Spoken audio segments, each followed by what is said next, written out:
Hello, hello. I think yes, there we go. Hello. Welcome to day 22 of the Business English Idiom Challenge. I'm going to jump right in. Today we are looking at idioms related to disagreement. Just a reminder, an idiom is an expression that holds a different meaning to its literal meaning, so you need to learn it separately. They're used by native speakers in spoken communication in a professional context, but not so much in written. Tell me, how long have you been learning English? I'm super curious. I would love to know. Tell me in the comment section. Today we are looking at these idioms: lock horns, be at loggerheads, to have a bone of contention, to have a bone to pick, and stir the pot. And we're going to start by looking at them in context, just so you can get a feel for them. Just a reminder that you wouldn't use all these idioms all at once in your speaking, but we are looking at them all together so you can start to get a feel for the meaning of them in context. Of course, you're going to need to study them to really, truly understand them. So that's why we are going to read this at the beginning. We're going to study the idioms, and then we'll read this again at the end. Okay, here we go. Tensions in the meeting were high. That means there was an argument going on. The CEO and the head of marketing had locked horns over the new ad campaign.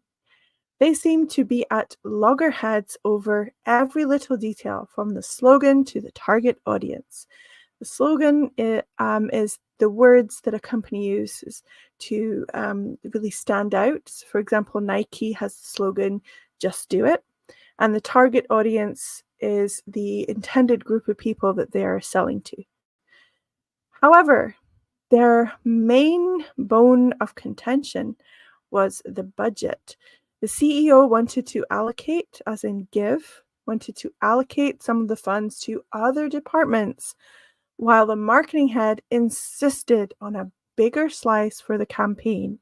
So the marketing head wanted a bigger slice, wanted more of the money. I still have a bone to pick with you about last quarter's budget cuts, the marketing head said, frustration evident in her voice.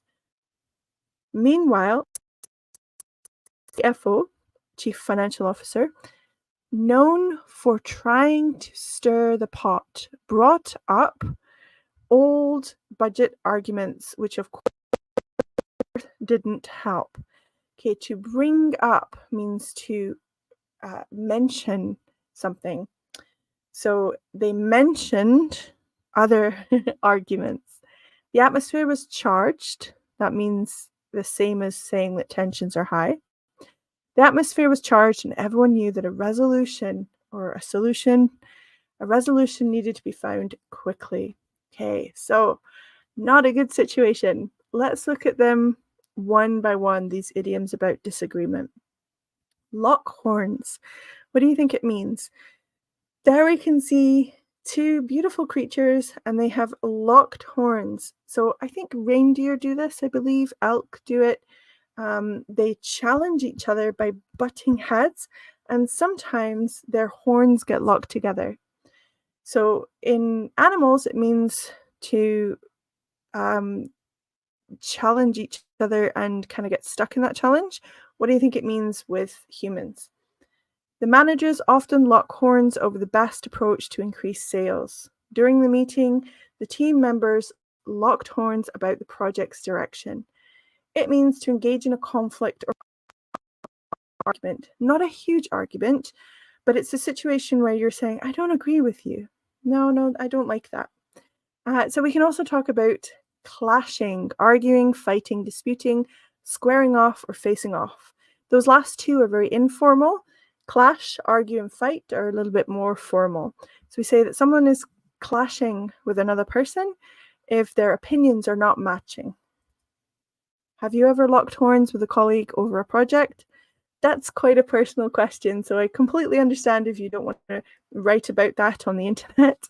But I really encourage you to practice using the idiom and put your sentences in the comments below so I can see them. It's always a pleasure to see folks giving it a go. Okay, to be at loggerheads basically means the same as to lock horns, but the intensity is different. Let's have a look. They have been at loggerheads for years as they keep taking each other to court. The meeting ended early because the committee members were at loggerheads about the new policy. So it means the same as to lock horns, but it is stronger in intensity. So if you are at loggerheads, you are in strong disagreement or conflict. So to disagree, be in conflict, be in opposition. It has a sense of a big disagreement, and it has a sense of something happening over a long amount of time. How do you prevent being at loggerheads with your team on important decisions? Again, really personal one. If you want to try experimenting with a different prompt, go ahead in the comment section. Or if you want to practice speaking out loud your answer to this one, I would really encourage you to do that. Okay, to have a bone of contention. Contention is basically argument, an argument or something that you are contending, you are disagreeing over. So a bone of contention, what do you think that means? Well, we see these dogs. I'm not sure if they're play fighting or real fighting, but they're arguing over something. And I think this is where that idiom comes from, that bones amongst dogs often cause arguments. They would fight over it. Okay, let's look at the examples. The distribution of resources has always been a bone of contention between departments. The new company policy became a bone of contention among the employees. A bone of contention, just like a bone between two dogs would cause an argument, contention is something between two people or two organizations that is causing contention or arguments. So it's a subject or issue over which there is disagreement or that causes arguments. So it's a matter of dispute, an issue that causes arguments. Or here's a good phrase, much better if you are using it for written communication. You would say, this is a point of conflict. So in speaking more informally, you might say it's a bone of contention. In written business communication, you say it's a point of conflict. Describe something that's a bone of contention in your industry. Something that's a bone of contention in my industry is the age-old argument that people are at loggerheads over as to whether native English speakers are better as teachers than non-native English speakers. That seems to be a bone of contention. It causes arguments among people. I am firmly on the side of non-native English speakers. I think that for many years as a native speaker, I arrogantly failed to see how important it is to learn other languages before you start teaching a language. It sounds ridiculous to say that. So I feel very strongly that non-native English teachers have real gifts to offer, and it's really important for native English speakers who are going to be teachers to also learn languages themselves so they know what it is like. But anyway, that's a bone of contention in my industry. What would you say is a bone of contention in your industry? Okay, another bone one, to have a bone to pick. So to pick a bone would mean to remove the meat off of it. So a dog will continually tear at the bone. So what does it mean to have a bone to pick? Well, let's look at the examples. I have a bone to pick with you regarding the way the report was handled. After the meeting, she told him she had a bone to pick about his comments. It means to have a grievance or issue to discuss or settle. So you have something you want to complain about, you want to bring up an issue, you have a grievance. Have a bone to pick is very informal. Have a grievance, very formal. Have a bone to pick is often used when you want to let the other person know that you really do want to complain, but it sounds quite informal.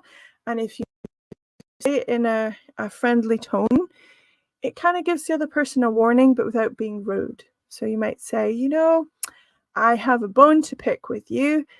I want to talk about the meeting that we had last week. Why did it go on for so long? So depending who you're speaking to, you can have quite an informal conversation. And you can say, look, I've got a complaint. I have a bone to pick. A grievance is a heavy word. It's very formal. If you are saying that you have a grievance, that's very serious. So it has a heavier weight to the feeling of it. Okay, describe a character in a movie who had a real bone to pick. Okay, there's a good collocation. A real bone to pick. If you have a real bone to pick, it means you have a very serious grievance. So I have a very serious grievance. I would like to file with management. Formal. Informal, I have a real bone to pick. Okay. 3 Billboards Outside Ebbing, Missouri is a film that I would never have watched on my own. I had to watch it because I was marking some media exam papers, and a colleague had used this film as part of their media course, and we were marking each other's papers. So I had to watch the film before I marked his students' papers. And it is a powerful film. I'm not sure that I would recommend it because it's quite dark and difficult, but it's also hilarious and kind of film that's a real tearjerker. It will make you cry. But anyway, the main character, Mildred Hayes, she has a bone to pick with the whole world, but especially with the police. She suffered a great injustice, and she has many complaints against the police, and the movie is centered around the fact that she has a bone to pick with the chief of police. So I guess I would recommend the movie. It's masterfully made. It's just difficult. It's difficult to watch. It's one of those movies you can't stop thinking about. Always looking for recommendations for movies. So tell me which movies are like that one where you can't stop thinking about it. Okay, stir the pot. He likes to stir the pot by bringing up controversial topics during meetings. Instead of resolving the issue, she decided to stir the pot by spreading rumors. You stir the pot, then you cause trouble or controversy. I am sure that this came from stirring soup, where you kind of bring up all the pieces. When you stir the pot in a conversation, you bring up all of the things from the past. You agitate, provoke, or incite. Cause trouble intentionally. Okay, what is the best way to deal with someone who enjoys stirring the pot? Personally, I found the best way to deal with someone who enjoys stirring the pot is to politely ignore them, not give them the reaction that they are looking for. What about you? What ways have you found of dealing with folks that like to stir the pot? Okay, let's go back to our extract now that we've gone through all the idioms, and let's read it, and hopefully it will make more sense. Tensions in the meeting were high. The CEO and the head of marketing had locked horns over the new ad campaign. So they had disagreed over the new ad campaign. They seemed to be at loggerheads over every little detail from the slogan to the target audience. So they were really fighting and really disagreeing over everything. However, their main bone of contention was the budget. Okay, so they're fighting about everything in an ongoing and intense way. The main thing that is bothering them and causing arguments is that they have agreement over how much money is spent on the advert. The CEO wanted to allocate some of the funds to other departments, while the marketing head insisted on a bigger slice for the campaign. I still have a bone to pick with you about last quarter's budget cuts. I still have a complaint to make about the amount of money that was spent last quarter. Okay, I still have a bone to pick with you, so a complaint about last quarter's budget cuts, the marketing head said, frustration evident in her voice. Meanwhile, the CFO, known for trying to stir the pot, so known for causing arguments and problems, brought up or mentioned old budget arguments, which of course didn't help. The atmosphere was charged, so full of tension, and everyone knew that a resolution or solution needed to be found quickly. Okay, I hope that made more sense the second time through. Just a reminder that the slides will be placed in the free course that's being built over time. And if you check back in a little while, it will certainly be finished. You'll have access to the slides if you'd like to review and all of the listening tasks that are at the end of each of the day's material. Okay, let's do a quick quiz, just a really brief 2-question quiz. The first one, the proposed changes to the company policy became apologies, tripping over my words, became a major, goodness gracious, I'm going to start again. The proposed changes to the company policy became a major something between the employees and the management. Did they become a major bone of contention, a major lock horns, or a major stir the pot? Okay, number 2. Instead of helping resolve the conflict, he decided to something by spreading rumors about the changes. He decided to A, stir the pot, B, lock horns, or C, be at loggerheads. What do you think would be the correct choice for each of those?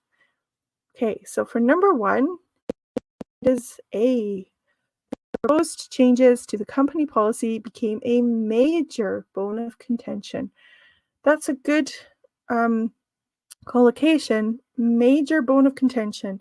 So you can have words that kind of intensify or lessen, but I think major is pretty common, that you would say this is a major bone of contention. It's a really big problem. Okay, number 2, instead of helping resolve the conflict, he decided to stir the pot by spreading rumors about the changes. He decided to cause further conflict. Okay, that's it. We got to the end of today's idioms about disagreements. If you have any questions, please leave them in the comment section, and I hope to see you on the next one. Thank you for joining me today. Bye for now.